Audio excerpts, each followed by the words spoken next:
បាទរបៀបយករូបភាពឬក៏វីដេអូចូលទៅប្រើប្រាស់នៅក្នុងកម្មវិធី Google Slide បាទជាដំបូងយើងចូលទៅក្នុងពាក្យ Insert បន្តមកទៀតយើងចូលទៅពាក្យ Video បន្តមកទៀតយើង Search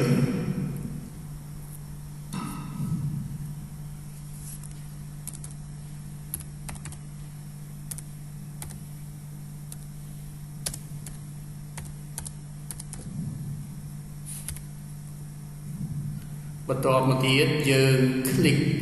ទៅលើវីដេអូណាដែលយើងចង់បានហើយយើងចុច insert បាទនេះគឺជាវីដេអូដែលយើង Google Slides is a free web-based presentation program. We're going to show you how to create and format a presentation, navigate through the slides, add media and animations, and present and export your presentation. ឬក៏យើងអាចយកជារូបភាពចូលមកក្នុង Google Doc ដោយចុចពាក្យ Insert ហើយយើងជ្រើសពាក្យ Image តទៅទៀតយើងអាចយកពីក្នុង Computer យកពី website យកពី photo កាមេរ៉ាឬក៏ link ឥឡូវខ្ញុំយកចេញពី website ឥឡូវខ្ញុំចង់យករូបណាដែលខ្ញុំចង់បានគឺយើងគ្រាន់តែ click វាមក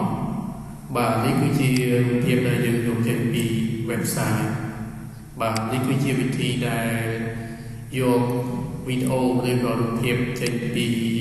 ប្រភពផ្សេងៗយកមកប្រើប្រាស់នៅក្នុងកម្មវិធី Google Slide បាទសូមអរគុណ